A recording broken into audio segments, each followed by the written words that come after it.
Could everything you thought you knew about Prince Harry be wrong? Could the story of his very identity, the man the world has watched grow up in the limelight, be built on a secret more explosive than anyone dared imagine? Imagine for a moment the corridors of Buckingham Palace, hushed whispers bouncing off centuries-old walls, the portraits of monarchs past staring silently as the newest generation wrestles with questions of blood, loyalty, and truth. For decades, rumors have swirled around the royal family. Some dismissed them as tabloid sensationalism. Others quietly wondered if there was more to the story. But now, Nicholas Soames, the grandson of Winston Churchill, a figure deeply embedded in the inner workings of the palace, has finally broken his silence. And what he revealed could change everything. Before we continue, please hit the like button, subscribe to the channel, and turn on the notification bell for updates. It began as whispers, shadowed and fleeting, the kind that make their way into the ears of the right people and spread like wildfire. The story, James Hewitt, the former cavalry officer and Diana's well-known former lover, might not just have been a brief chapter in the Princess of Wales' tumultuous life. Some claimed he could be the father of Prince Harry. It sounds impossible, doesn't it? The royal family, with its meticulous records, rigid traditions, and public image to maintain, allowing a scandal of such magnitude to linger in shadows for decades? Yet the very fact that a figure like Soames is speaking about it now suggests that perhaps the whispers were never unfounded. Before we go any further, it's important to understand why this matters now. This isn't simply idle gossip. The royal family, especially in the last decade, has faced unprecedented scrutiny. Prince Harry and Meghan Markle have stepped back from official duties. The media has ramped up coverage to previously unthinkable levels, and public trust in the monarchy's image has been both challenged and reshaped. The timing of Soames' revelations is critical. It comes amid a perfect storm, an increasingly polarized public, a royal family navigating its relevance, and the man at the center of this story, Prince Harry, carving out a life away from the palace walls. This is not just a story about paternity. It is a story about power, perception, and the fragility of legacy. Now, you might be asking, why Nicholas Soames? Who is he, and why does his voice carry weight in this narrative? Soames is no ordinary commentator. He is a man who has spent decades in the corridors of influence, a parliamentarian with a keen eye for both politics and the intricacies of royal etiquette. His position gives him access few can claim. When he speaks, people listen. Not merely because of his words, but because of the authority they carry. And when he hints at the paternity of Prince Harry, the world pays attention, because if there is anyone with insight into the truth behind palace doors, it is Soames. Yet the path to this revelation has been long and fraught with intrigue. The whispers began in hushed conversations among palace aides, in confidential letters passed discreetly, in the quiet recognition that not all in the public eye were seeing the full story. For years, the tabloids published fragments. Is James Hewitt Harry's father? Splashed across front pages with reckless abandon. Yet no official word, no confirmation, ever emerged. The narrative remained murky, straddling the line between scandal and conjecture, leaving the public hungry for answers, and the palace determined to maintain silence. Let's pause for a moment and consider the human element in all this. Beyond the gossip, the politics, and the media circus, this story is about people, about Prince Harry, about Diana, about those whose lives were intertwined with theirs in ways that were intensely private. Imagine growing up in the spotlight, under the relentless scrutiny of a global audience, and discovering that the very foundation of your identity is questioned, whispered about behind closed doors, and endlessly debated in the press. The emotional stakes are staggering. The sense of betrayal, the challenge of trust, the pressure to maintain dignity while the world speculates. It is almost unimaginable. And yet, that is precisely the context in which Soames' revelation lands. His disclosure is not just a statement. It is a seismic event, one that ripples through the royal family, the media, and the public consciousness. He hints that the truth is more complicated, more painful, and perhaps more damaging than anyone had anticipated. And there is a reason this has remained secret for so long. Royal protocol, the sanctity of lineage, and the preservation of a carefully curated image have always taken precedence over transparency. But when a figure like Soames finally speaks, the walls of silence start to crumble. So what exactly did Soames say? He didn't provide a simple yes or no. He framed it in context, revealing fragments of conversations, observations of family dynamics, and insinuations that, when pieced together, suggest a story that is far more dramatic than the public has ever been allowed to see. He spoke of secrecy, of protective instincts, of the delicate balance the royal family must maintain between private truth and public image. And he did so in a way that leaves room for interpretation, just enough to ignite curiosity, just enough to make the world lean in and ask, could it be true? As we move deeper into this story, it is essential to navigate both the historical timeline and the emotional narrative. The backdrop is the late 1980s and early 1990s, a period of intense media scrutiny, personal upheaval for Diana, and the quiet beginnings of a young Prince Harry's life under the shadow of public expectation. James Hewitt enters the picture as more than just a name and a footnote. He is a central figure in Diana's private world during this period, someone whose interactions and influence may have had consequences that echo to the present day. The possibility that he could be Harry's father adds layers of complexity that challenge both familial and public perceptions. And yet, even as the whispers gain substance, contradictions abound. Public records, official biographies, and timelines sometimes conflict with these claims. It is this tension, the collision between documented history and personal testimony, that drives the drama, creating an irresistible narrative pull. Audiences are naturally drawn to contradictions, to the spaces between fact and speculation, and this story is riddled with them. How did the palace respond? Who knew, and when? What steps were taken to protect reputations, both private and public? Each of these questions fuels the curiosity gap that keeps people watching, reading, and thinking. We must also consider the media's role in shaping and distorting the narrative. For decades, tabloid journalists have pursued this story with relentless fervor, publishing rumors that range from the plausible to the outright absurd. The constant churn of speculation has created a cultural backdrop where the public is primed for scandal, ready to believe the next sensational headline. Yet amid this chaos, Soames' voice stands apart. Not sensationalist, not speculative, but informed and positioned within the inner workings of the palace. This gives his statements a gravity that no tabloid could achieve, and it forces the audience to reconsider what they thought they knew. And so, as we prepare to delve into the first chapter, it is important to keep one thing in mind. What you are about to hear is not just a story of paternity or scandal. It is a story of secrecy, of power, of human emotion, and of the pressures of life in the most scrutinized family in the world. It is a tale that challenges our assumptions, confronts our biases, and dares us to consider what happens when private truths collide with public expectations. But before we move on, let me leave you with this thought. Every revelation has its price. And in the case of Prince Harry, Nicholas Soames' disclosure is the beginning of a reckoning that could shake the royal family to its core. What comes next is a story of intrigue, emotion, and dramatic twists that will leave you questioning everything you thought you knew.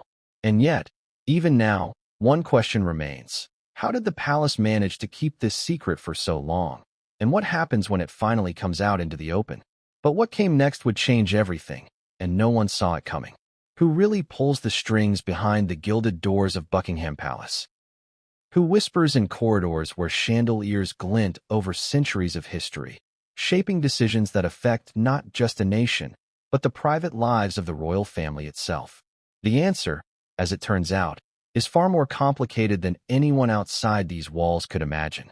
And at the heart of this web of influence stands Nicholas Soames, a man whose life has been intertwined with both politics and royalty, whose observations and insights now reveal a side of the palace few have ever glimpsed. Soames has always been more than a casual observer.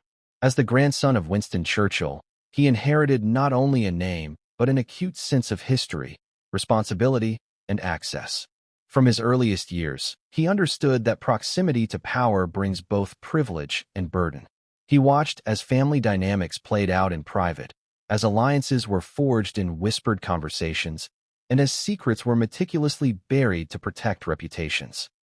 He saw how even minor slip-ups could ripple through the corridors of power, influencing both public perception and personal relationships. It was in this world of careful observation and insider knowledge that whispers about Prince Harry's paternity first began to circulate. Not through tabloids, not through careless journalists, but through the quiet channels that only insiders could navigate. A word here, a glance there, a fleeting comment overheard in a hallway. These were the sparks that, over time, would ignite a firestorm. And for Soames, these whispers were not idle gossip. He understood the implications, the weight of every statement, and the potential consequences for the family and the monarchy. Consider the nature of these secretive circles. They are exclusive, tightly controlled, and heavily policed. Only a select few are allowed entry, and even fewer are permitted to speak. Access is gained through trust, through lineage, through years of demonstrated loyalty. And even then, what is said within these walls is often encrypted in subtleties, in gestures, in nuanced language designed to convey meaning without exposing the speaker. It is a world where a single misstep can lead to scandal, where loyalty is both demanded and questioned, and where the truth is often buried beneath layers of carefully curated appearances. Soames' role in this ecosystem is fascinating. He is not a monarch, not an official advisor in the traditional sense, but he is a confidant, a participant, a witness to events that the public can only imagine. His perspective is invaluable because it bridges two worlds, the political sphere and the royal inner sanctum. Through his eyes, we can begin to understand how information about Prince Harry, about James Hewitt, and about the family's private struggles could exist in parallel with the polished public narratives that dominate headlines. One of the most striking elements that Soames reveals is the level of discretion enforced within these circles.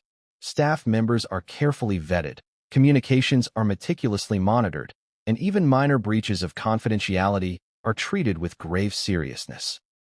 Every conversation about the royal family is filtered through layers of loyalty and strategy. And yet, despite these safeguards, rumors find a way to surface. Human nature, curiosity, and the inevitability of leaks create openings for whispers to escape. The palace is designed to project stability and continuity, but underneath, the flow of information is anything but predictable. It is in this environment that the rumor of James Hewitt as Prince Harry's father found its initial foothold. To outsiders, the timeline might seem implausible. How could a romance with Diana possibly intersect with the conception of Harry? Yet within the palace, those closest to the family saw nuances, overlaps, and coincidences that outsiders cannot easily perceive. Soames describes moments where the timing, the interactions, and the subtle cues all pointed toward a more complex narrative. It is the kind of detail that makes historians' hearts race, but that the general public is largely unaware of. The small, almost imperceptible markers that suggest there is more beneath the surface than meets the eye. And then there is the emotional dimension. These are not just facts on a timeline. These are human lives, feelings, and relationships. Imagine being a child, growing up under the intense scrutiny of the world, while adult relationships shift and bend in ways you cannot fully comprehend. Imagine Diana, trying to navigate the pressures of a royal marriage, a public role, and private desires, all while shielding her children from pain. Imagine the courtiers, aides, and extended family members, all balancing loyalty, discretion, and the unrelenting gaze of history. It is a psychological labyrinth, and Soames' insight allows us to see its complexity in ways that are both fascinating and deeply unsettling. Audience, consider this. How do you maintain personal integrity when the world is constantly watching? How do you reconcile private truths with public personas? The palace is a place where appearances are everything. Yet appearances are often constructed atop fragile foundations. The idea that Harry's very identity could be subject to question, whispered about in secretive circles, is a testament to the extraordinary pressures and paradoxes inherent in royal life. Yet, even within this high-stakes environment, there are contradictions. Soames notes the tension between loyalty and honesty. Staff members are expected to maintain secrecy, yet there is an ethical imperative to protect the well-being of the children. The royals themselves must navigate between their public duties and private desires, often leading to decisions that seem baffling or contradictory from the outside. It is in these contradictions that much of the drama and much of the speculation about Harry's paternity has found fertile ground. In recounting these events, Soames also hints at the role of chance and coincidence. A misplaced comment, an overheard conversation, an unguarded moment. These small elements can have enormous consequences when filtered through the complex machinery of palace life. The story of Harry's parentage is not just a linear chain of events. It is a web, with strands intersecting in unpredictable ways, influenced by personalities, timing, and the ever-present need for discretion. And then there are the stakes. This is not mere gossip. Questions about paternity touch on matters of legacy, inheritance, and the very perception of the monarchy. The implications of a revelation like this could ripple outward, affecting not only Harry but his brother William, his parents, and even the public's trust in the institution itself. It is a situation where emotion, power, and secrecy collide, creating a narrative tension that is almost unbearable in its intensity. Soames' revelations also underscore the human cost of secrecy. While the palace maintains an image of composure, the private reality is often fraught with anxiety, tension, and even heartbreak. Families are forced to navigate relationships under scrutiny. Children grow up with the weight of public expectation, and individuals must balance personal desires with the demands of duty. In this context, the rumor surrounding Harry is not just a scandal. It is a human drama, one that affects lives at the deepest level. Audience, ask yourself, if you were in Harry's position, how would you feel? To know that whispers about your very identity exist, to sense that even family members may be privy to secrets you are not allowed to access. How would that shape your understanding of self, your trust in those around you, your sense of belonging? It is an almost impossible psychological landscape to navigate, and it makes Soames' insight all the more compelling. As this chapter of the story unfolds, it becomes clear that understanding the secretive circle is key to understanding everything else. Without grasping the mechanisms of access, loyalty, and discretion that define palace life, the revelations about paternity risk being misunderstood or dismissed. This is why Soames' voice is so critical. He bridges the gap between speculation and informed perspective, providing a roadmap through the labyrinthine corridors of influence, secrecy, and human emotion that define the royal family's private world. But just as the puzzle seems to take shape, new contradictions emerge. Documents that appear to confirm one timeline are countered by recollections that suggest another. Observations made by staff members conflict with public records.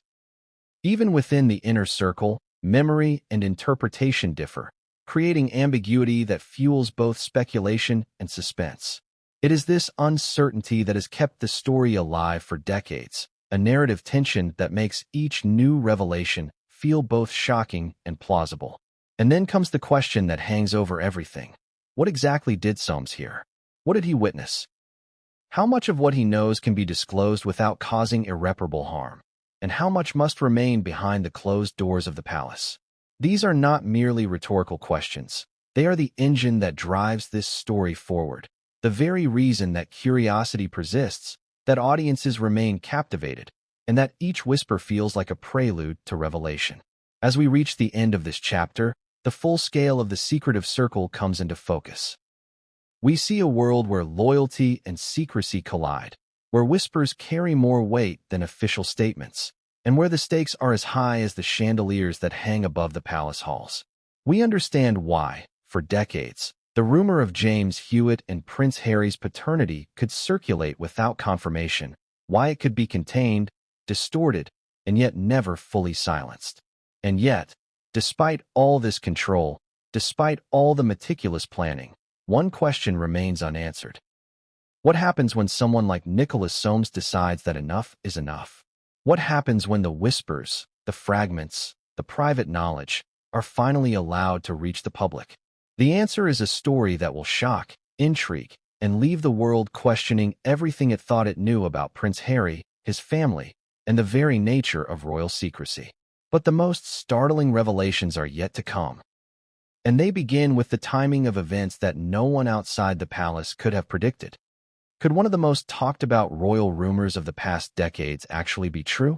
Could James Hewitt, the dashing cavalry officer who captured headlines as Princess Diana's secret lover, have played a role in shaping the very identity of Prince Harry?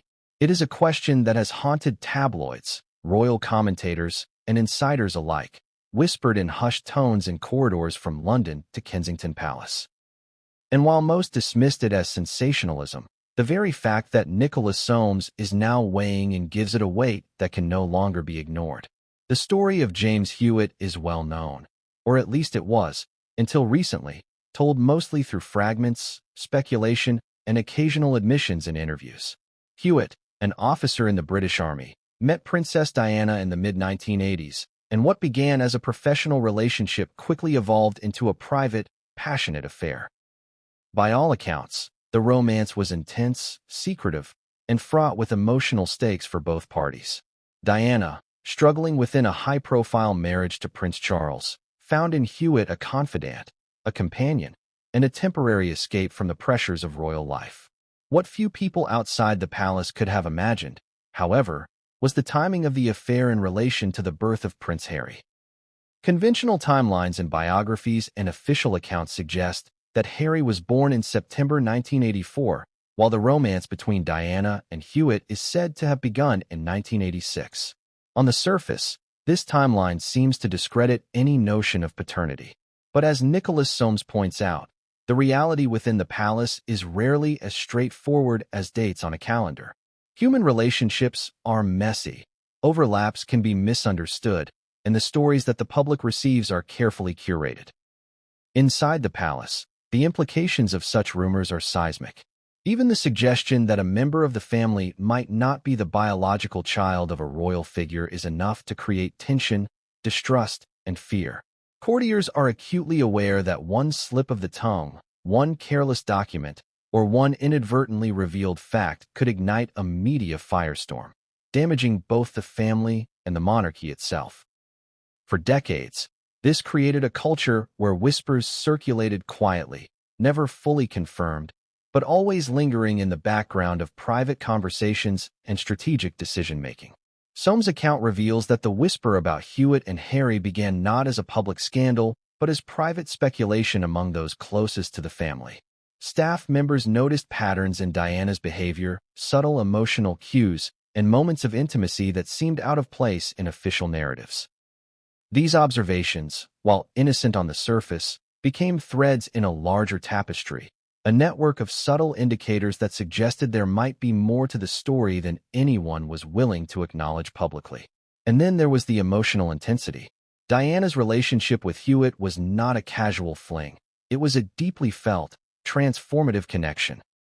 Those who observed her during this period noted that her interactions with Hewitt often revealed a vulnerability and authenticity that contrasted sharply with the carefully constructed public persona she maintained. It is this human element that makes the rumors so compelling. It is not merely a matter of biology, but of emotion, trust, and secrecy. But here lies the contradiction. While insiders noted the intensity of the relationship, official records, interviews, and public timelines suggest that the affair began after Harry's birth. How could both accounts be accurate? This tension, this space between documented history and insider observation, is what fuels the drama. It is what makes audiences question, lean in, and demand more information. The rumor persists not because it is fully substantiated, but because it resonates with a deep-seated curiosity about what is hidden behind the palace walls. Audience, consider this. What would you do if you were in Diana's position? Married to a man whose public duties and private infidelities create daily pressures, isolated under the scrutiny of the world, and in need of genuine connection. How do you navigate that emotional minefield? Diana's choices, her secretive relationship with Hewitt, and the very human desire for intimacy and understanding all play into the rumors that have haunted Harry for decades. Soames also highlights another crucial factor: the palace's response to these whispers. Rather than confront them directly, the royal institution employed a strategy of containment, suppression, and careful messaging. Courtiers were instructed to maintain discretion, advisors monitored leaks, and narratives were controlled through public appearances and official statements. The monarchy understood that perception is as important as reality, and that managing public belief is often as critical as protecting private truth. Yet, even with this containment, rumors have a way of resurfacing. Over the years, journalists, biographers, and commentators have pieced together fragments of information, timelines, letters, interviews, and photographs to construct their own narratives. Tabloids, ever hungry for scandal, have sensationalized these fragments, creating a mythology around Hewitt and Harry that often bears little resemblance to reality. And in the midst of all this noise, the truth remained elusive, concealed within the intricate dynamics of palace life. What makes Soames' input particularly compelling is his insistence on nuance. He doesn't make definitive claims about paternity. He presents observations, context, and emotional truths that suggest complexity rather than simplicity. He describes the interplay of loyalty, secrecy, and human behavior within the palace, offering a lens through which the rumors can be understood without necessarily being confirmed. In doing so, he both illuminates and complicates the story, giving audiences a richer understanding of why the rumors have endured for so long. There is also the public's role in sustaining these rumors. From the earliest days of Harry's life, the media has fixated on him and his brother, William, creating endless comparisons, speculations, and hypothetical scenarios. Every public appearance, every comment, and every photograph has been scrutinized for evidence, intentional or otherwise. This relentless attention amplifies minor details, converts speculation into perceived fact, and ensures that stories like the Hewitt rumor never fully fade away. And yet, despite all the speculation and scrutiny, the emotional stakes remain deeply personal. For Harry, the mere existence of these whispers raises questions about identity, belonging, and trust. How do you process the idea that your parentage is debated by strangers and insiders alike? How do you maintain confidence, loyalty, and composure when the very foundations of your family narrative are questioned? These are not merely theoretical questions. They are lived experiences, ones that shape behavior, relationships, and emotional well-being. Soames' accounts further emphasize the human cost of secrecy.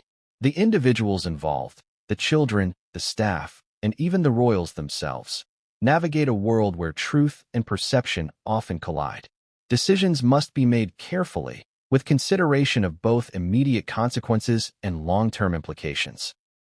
And sometimes, the truth must be withheld not out of malice, but out of a perceived need to protect the innocent.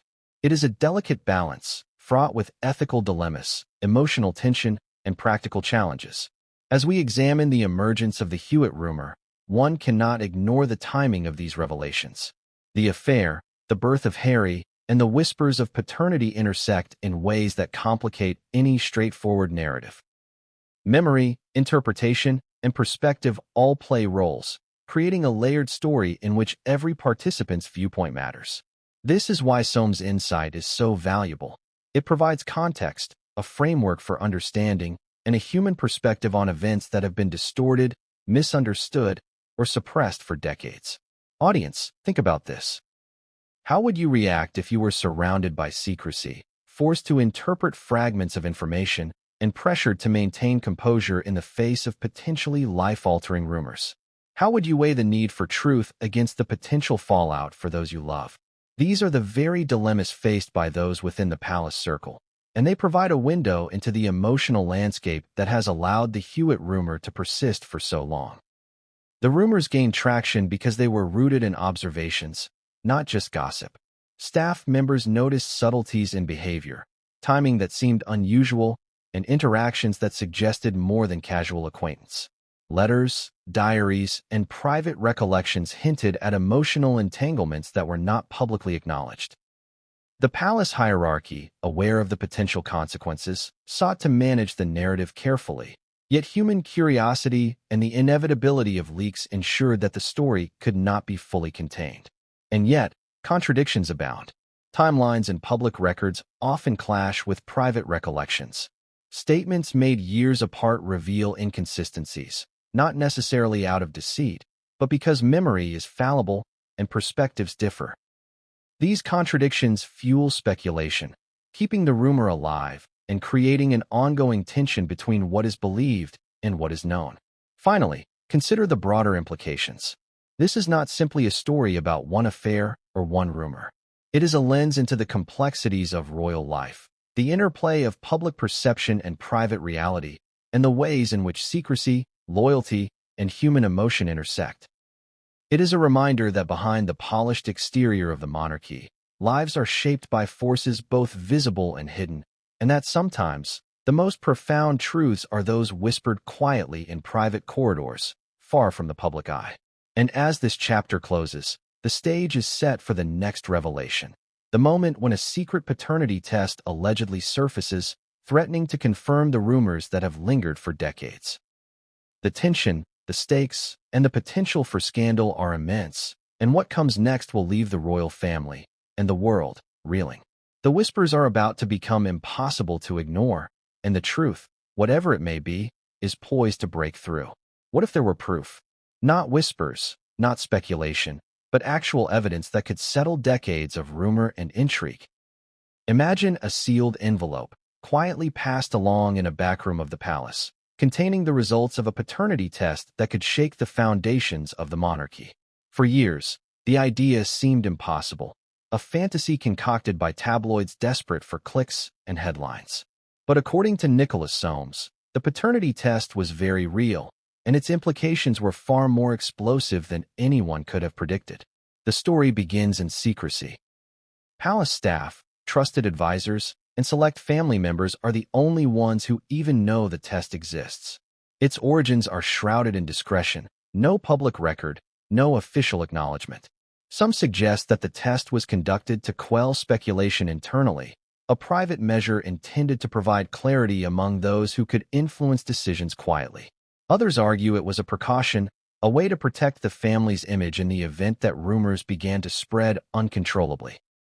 The mechanics of the test itself are never fully detailed, but Soames hints at its existence through careful narrative, providing glimpses without revealing every piece of sensitive information.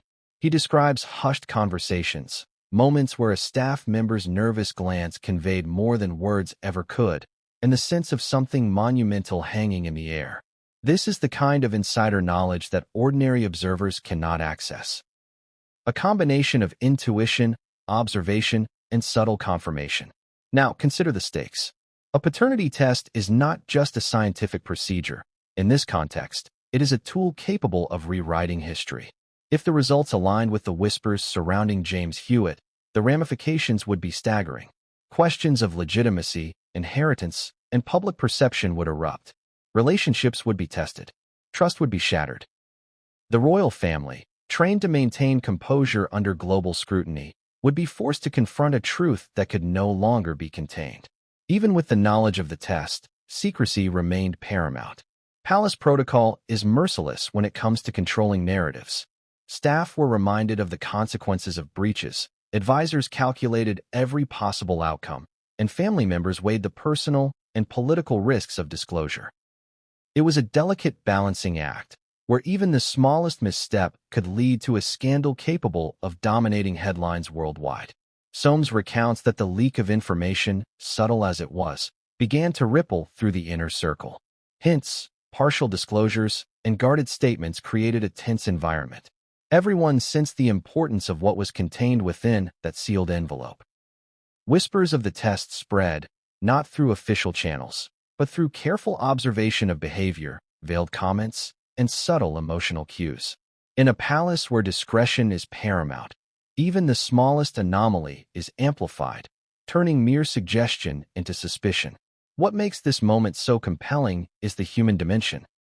Imagine being a young Prince Harry, unaware of the undercurrents swirling around him, growing up in the constant glare of public attention, while adults maneuver behind the scenes with a knowledge he cannot access.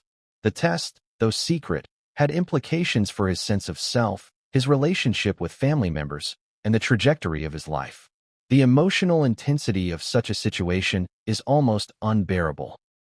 Loyalty, trust, and love collide with secrecy and fear in ways that are both deeply personal and profoundly public. Audience, put yourself in their shoes. How would you handle discovering that a paternity test exists, that the truth about your very identity might be contained in a document you cannot see? How would you navigate relationships that suddenly feel more complicated, more precarious, and more layered than you ever imagined? These are not theoretical questions. They are the lived experiences of those inside the palace during this period. Compounding the drama is the question of timing. When exactly did the test occur? Who authorized it? How were the results handled? And who had the authority to interpret them? Soames provides tantalizing clues without offering full disclosure, emphasizing the precision and care with which the family managed the situation. Each of these unanswered questions amplifies the tension, fueling speculation and keeping the audience deeply engaged. And then there is the public dimension. Even if the results remained internal for decades, the mere possibility of a paternity test creates a cultural storm. Tabloids speculate, biographers interpret timelines creatively, and every public appearance by Harry or Diana is scrutinized for clues. The existence of the test, even in secrecy, gives substance to rumors that had previously been dismissed as unfounded. It transforms speculation into plausible narrative, heightening the stakes for everyone involved. But secrecy is never perfect. Even in an institution as meticulous as the monarchy, human error, curiosity, and the inevitability of leaks create cracks in the wall of discretion. According to Soames, subtle hints began to circulate. Brief mentions in private conversations, observations of tension among staff, unusual behavior during official events. These small, almost imperceptible signals became magnified over time, feeding the fire of public curiosity while remaining contained within the palace walls. The tension within the royal family is palpable. For Diana, the knowledge that such a test exists and that it could confirm or deny long-standing whispers adds a layer of emotional complexity to her already fraught life. For Prince Charles, it is a challenge to maintain authority, protect the family's image, and navigate personal relationships delicately. For William, the elder brother, and for Harry himself, it is a psychological and emotional minefield, one in which every interaction, every observation, and every whispered comment carries immense weight. Soames' narrative also highlights the ethical considerations surrounding the test. Conducting a paternity test in such a high-profile family is fraught with moral dilemmas. Who has the right to know the results? Should the information be disclosed to the subject? In this case, Prince Harry, immediately, eventually, or not at all? How does one balance transparency with protection, curiosity with responsibility, and truth with potential harm? These questions illustrate the intense complexity of palace life and the burden of secrets carried by those in positions of trust. And the contradictions do not end there. While the test provides potential clarity, it also introduces ambiguity. Memories conflict, timelines are debated, and interpretations of behavior are subjective. Even a scientifically accurate result can be clouded by perception, fear, and expectation. The interplay between objective evidence and human emotion is at the heart of the drama, ensuring that even a definitive document cannot fully settle the swirling speculation. Audience, consider this. If a test exists that could change everything you thought you knew about your own family, would you want to see it? Or would the knowledge itself create more pain than relief? The palace faces this dilemma every day, balancing the desire for truth with the need to protect those involved. The result is a narrative that is as psychologically complex as it is sensational. And then, the question of consequences looms large. If the results were to leak, even partially, the ripple effects would be immediate. Media frenzy, public debate, and international attention would follow. Relationships could fracture, trust could be destroyed, and the very stability of the monarchy could be challenged. This is why the test, though quietly conducted, represents one of the most potent potential catalysts for scandal in modern royal history. Soames leaves us with an unsettling truth. Even a test, designed to provide certainty, carries enormous uncertainty when combined with human emotion, secrecy, and political stakes. The tension between what is known scientifically and what is understood socially creates a drama that no document alone can resolve. It is the human response, the fears, hopes, and decisions, that transforms a single piece of evidence into a story of global fascination. And as this chapter closes, the stage is set for the next shocking twist. The paternity test exists, the whispers gain substance, and the palace braces for the implications of what could be revealed. Every subtle gesture, every cautious conversation, every nuanced interpretation matters. The truth is poised to break through centuries of silence, but when it does, the consequences will reverberate far beyond the walls of Buckingham Palace. The test has been taken, the envelope sealed, and the world remains unaware. But the moment of reckoning is closer than anyone could imagine. What happens when someone finally breaks decades of silence? When a voice long muted by discretion decides to reveal what others could only whisper about? Nicholas Soames, a man who has watched the royal family from the rarefied vantage point of both privilege and responsibility, has chosen this moment to speak. And what he reveals does not merely confirm rumors. It reframes everything we thought we knew about Prince Harry, his family, and the delicate web of secrecy surrounding them. Soames' decision to speak was not taken lightly. For years, he had remained a silent observer, privy to details that few outsiders could imagine. He witnessed conversations in hushed corridors, noticed subtle tensions between family members, and understood the invisible rules that governed palace life. Silence was both a strategy and a necessity. Speaking prematurely could have endangered lives, reputations, and the carefully constructed stability of the monarchy. Yet, as the years passed and the whispers persisted, he realized that discretion alone could not protect the family from the swirling tides of speculation. There comes a point when silence itself becomes complicity, and Soames determined that the truth, or at least his version of it, needed to be heard. He begins carefully, almost cautiously, hinting at what he knows rather than stating it outright. In interviews and private disclosures, he emphasizes context, painting a picture of the palace as a living organism, where every action, every comment, and every glance carries meaning. He talks about the pressures on Diana, the subtle shifts in relationships, and the complex dynamics between parents and children. Through his words, we start to understand how rumors about Harry's parentage could have arisen and persisted. Yet the impact of Soames' revelations is not only about confirming what people already suspected. It is about exposing layers of emotional complexity that have been hidden from public view. He describes moments of private tension, the weight of unspoken truths, and the silent negotiations that occur daily in a family under scrutiny.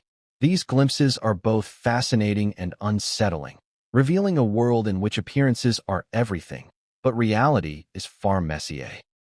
Soames does not simply recount events. He offers interpretation, insight, and, crucially, nuance. He talks about the paternity test, hinting at its existence and potential implications without providing the explicit details that could cause irreversible damage. He explains how staff members and family insiders navigated these revelations, balancing loyalty, discretion, and the desire to protect the children. His observations shed light on the subtle ways that truth and perception interact, creating a complex narrative in which even evidence cannot resolve all uncertainty. Audience, consider this. What would it feel like to live in a family where your very identity could be questioned, where whispers of paternity exist in private spaces that you cannot access, and where every action is scrutinized under a global microscope? How do you trust, love, and navigate relationships when the foundation of your familial narrative is subject to debate? Soames' words offer a window into this reality, revealing both the human cost of secrecy and the enduring power of perception. One of the most compelling aspects of Soames' revelations is his discussion of Diana's role. He paints a portrait of a woman caught between duty and desire, public image and private fulfillment, maternal instincts and personal vulnerability. Diana's relationship with James Hewitt, he suggests, was not merely an affair, but a profoundly significant connection that shaped her emotional landscape and, by extension, the lives of her children. The timing, the intensity, and the secrecy of this relationship created a context in which rumors about Harry's paternity could emerge naturally, even if not conclusively. Soames also addresses the reactions of the broader royal family. Prince Charles, William, and even extended family members are depicted as navigating a labyrinth of emotions, strategy, and image management. Their responses to both rumors and partial disclosures illustrate the complex interplay between personal feelings and institutional responsibilities. Every decision, Every withheld comment and every carefully crafted public appearance is designed to maintain stability while minimizing harm. The emotional beats in Soames' account are striking. He describes moments of anxiety, frustration, and quiet despair within the palace, as well as flashes of humor, irony, and resilience. These humanizing details make the story more than a scandal.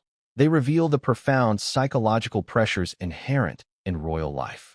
Even the most polished public figures are not immune to the stress, fear, and vulnerability that accompany secrecy on a grand scale. Contradictions are also central to his narrative. Soames recounts differing memories among staff members, conflicting timelines, and varying interpretations of key events. These contradictions are not errors, but reflections of the complexity of human perception, memory, and experience. They highlight why the rumor of Harry's paternity has persisted for so long, and why even a knowledgeable insider like Soames can only provide partial clarity. Audience, ask yourself, how much would you trust a story when every account differs slightly, when every memory is filtered through personal perspective, and when the stakes are so high that even the smallest disclosure could be explosive? The palace exists in a space where objective facts and subjective experience constantly collide, and Soames' insight helps navigate this challenging terrain. As the narrative unfolds, Soames begins to touch on one of the most sensitive aspects of the story: the potential identity of Harry's biological father. He does not declare it outright, but his hints, context, and observations align closely with speculation surrounding James Hewitt. The power of suggestion is immense. By carefully framing his disclosures, Soames allows the audience to connect the dots without explicitly stating every detail. This technique both engages curiosity and maintains the discretion required by protocol. He also underscores the ongoing consequences of secrecy. Even after decades, the impact of these revelations continues to reverberate. The children, now grown, navigate identities shaped by incomplete information, public scrutiny, and the legacy of secrecy. The palace continues to manage perceptions, understanding that public belief is as consequential as private reality. The emotional and psychological ramifications of hidden truths are enduring, affecting decisions, relationships, and even the broader cultural understanding of the monarchy. In revealing what he does, Soames balances transparency with protection. He conveys enough to illuminate the situation while withholding details that could cause irreparable harm. It is a delicate balance, requiring judgment, restraint, and an understanding of both human emotion and institutional responsibility. The power of his testimony lies not in sensationalism, but in perspective, context, and insight. Finally, Soames' disclosures force the audience to confront broader questions about loyalty, truth, and morality. When is it right to speak, and when is it right to remain silent? How do individuals navigate competing obligations to family, institution, and conscience? These ethical dilemmas are central to understanding not only the royal family, but also the dynamics that allow rumors, paternity tests, and whispers to acquire such significance. As this chapter concludes, one undeniable truth emerges. Soames' voice changes everything. His perspective validates, contextualizes, and intensifies the rumors that have swirled for decades. He opens a door into the secretive, emotionally charged world of the palace, revealing how easily perception can be shaped, how powerful secrecy can be, and how fragile the balance between public image and private truth truly is. And yet, even with his voice breaking the silence, more questions remain. How did Diana truly feel about the rumors and the test? What did other family members suspect or know? And most importantly, how did Harry himself respond, knowingly or unknowingly, to the undercurrents shaping his life from birth? The answers are about to unfold, and what comes next will push the story into territory no one outside the palace could have imagined.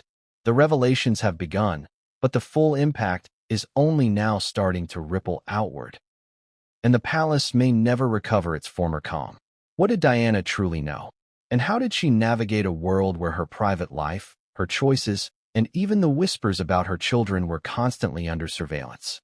To understand the depth of the rumors surrounding Prince Harry's paternity, one must step into Diana's shoes, into the pressures, the contradictions, and the emotional complexity that defined her life. For decades, she was both a public figure adored by millions and a private woman grappling with betrayal, isolation, and longing. And it was within this tension that the rumors about James Hewitt and Harry found fertile ground. Diana's relationship with Hewitt was never casual. It was intense, private, and deeply emotional, unfolding at a time when she was grappling with profound personal challenges. The marriage to Prince Charles, already strained by incompatibility and infidelity, left her searching for connection, understanding, and intimacy. Hewitt, a man attentive, passionate, and outside the formal structures of the monarchy, offered a reprieve.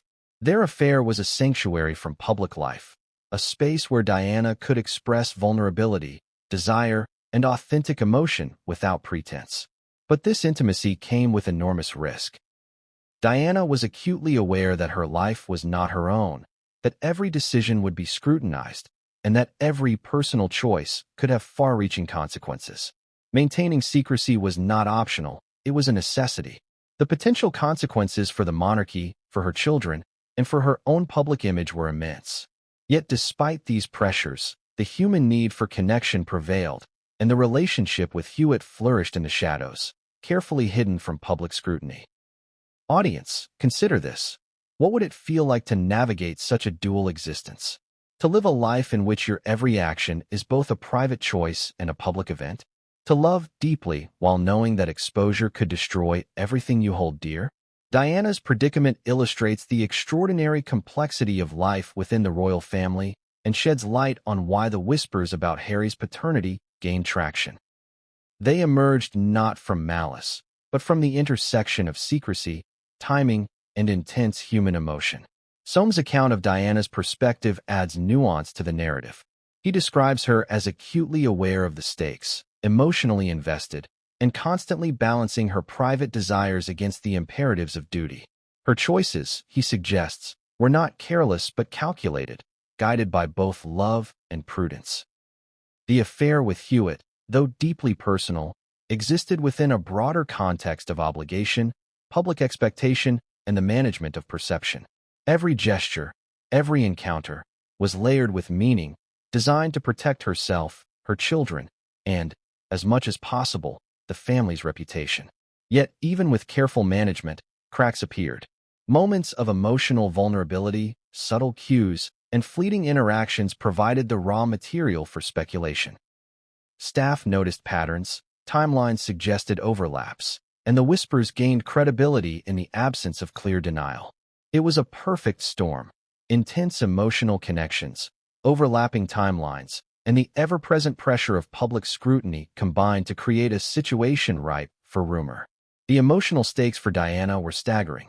On one hand, she sought happiness and intimacy. On the other, she was acutely aware of the potential fallout. Her relationship with Hewitt, while personally fulfilling, carried the constant risk of exposure and scandal.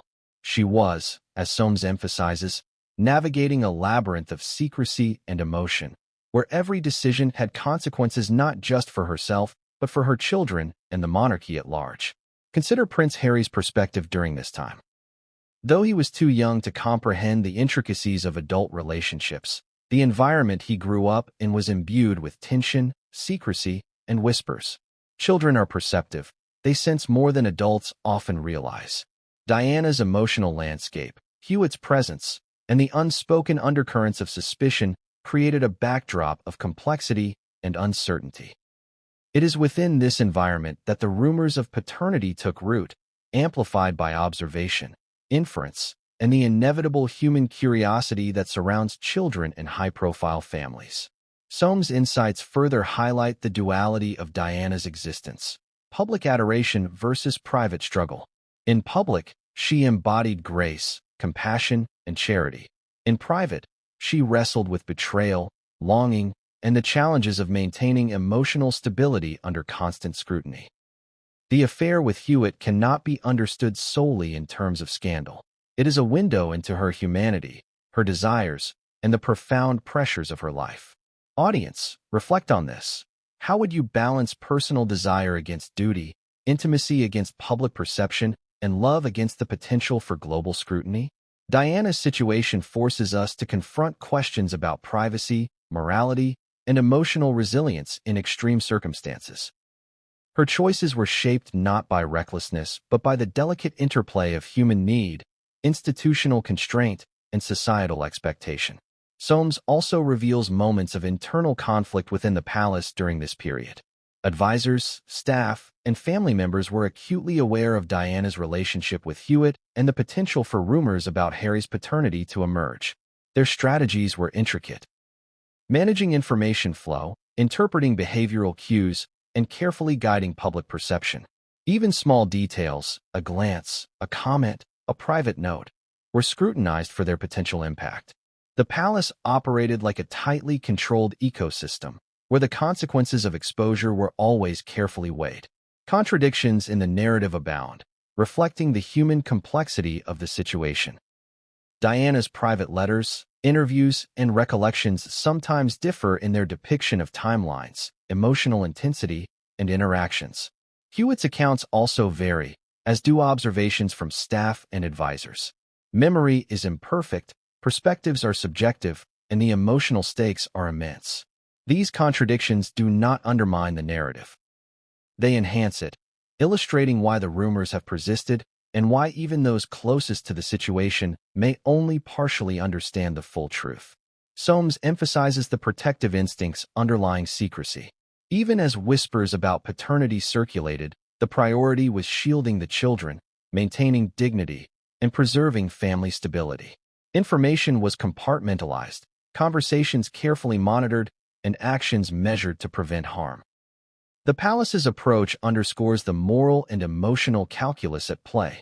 Truth, while important, must be balanced against potential consequences. The media's role in this narrative cannot be understated. Even in the absence of definitive confirmation, journalists and tabloids speculated endlessly, drawing inferences from public appearances, private accounts, and leaked fragments. Each article, each photograph, each headline fed the rumor mill, amplifying minor details into global fascination. Diana's life, already under scrutiny, became the lens through which the public engaged with these questions, often misunderstanding nuance in favor of sensationalism. Audience, imagine living under that level of attention. Your relationships dissected, your emotions analyzed, your private life constantly interpreted by strangers. How do you protect yourself and your loved ones? How do you maintain identity, autonomy, and emotional integrity when the world is watching your every move? Diana faced these challenges daily, making her actions, decisions, and relationships all the more poignant and consequential. As this chapter unfolds, we begin to see how the intersection of Diana's choices, her relationship with Hewitt, and the palace's intricate management of information created an environment in which rumors about Harry's paternity could not only exist but flourish. These were not casual speculations. They were informed by observation, emotional nuance, and a deep understanding of the human dynamics at play. Finally, Soames paints a picture of Diana as both a participant in and a victim of this complex web. She navigated her desires, emotions, and duties with intelligence and courage, but she could not entirely escape the consequences of secrecy, rumor, and human curiosity. Her actions, her relationships, and her decisions provide context for the rumors about Harry's parentage, illuminating both the plausibility of the speculation and the profound emotional costs involved. And as this chapter closes, one critical question lingers. What did Diana truly know about the whispers surrounding Harry's paternity? And how did she reconcile that knowledge with her role as a mother, a public figure, and a private woman seeking love and understanding? The answers, though partially revealed, remain tantalizingly out of reach, and the next chapter will expose the mechanisms of the royal cover-up that sought to manage what the public would see and what would remain hidden. The truth is still in motion, and the palace's delicate balance between secrecy and revelation is about to be tested in ways no one could anticipate. How far would the monarchy go to protect its image?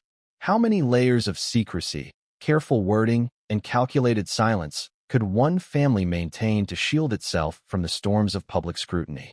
The answer, as Nicholas Soames and Palace insiders reveal, is staggering. Behind the gilded walls, beneath the polished ceremonies, And within the meticulously choreographed public appearances, there exists a network designed to manage perception, control narrative, and, if necessary, suppress the truth. The paternity rumors surrounding Prince Harry and the whispers connecting him to James Hewitt tested this system like never before. The royal cover-up was not a single act or a simple decision. It was a multi-tiered operation, evolving over years and orchestrated with precision. Advisors monitored conversations, staff were discreetly reminded of the consequences of breaches, and information was disseminated only on a strict need-to-know basis. Every interaction between Diana, Charles, Harry, and William was observed not just for its immediate content, but for the emotional and narrative implications. The monarchy, in essence, became a machine dedicated to controlling reality itself, or at least the public's perception of it. At the heart of this strategy was subtlety. Secrets were concealed not through overt suppression alone, but through careful distraction, emphasis on public appearances, and the deliberate shaping of narrative threads. Every media release, every charitable engagement, and every family photo was part of a larger pattern, designed to reinforce a curated image while leaving whispers unaddressed but contained. Even the staff played a critical role, serving as both observers and guardians of information, aware that a single misstep could provoke scandal on a global scale. Consider the psychological intensity of such an environment. Diana, grappling with the pressures of her personal life,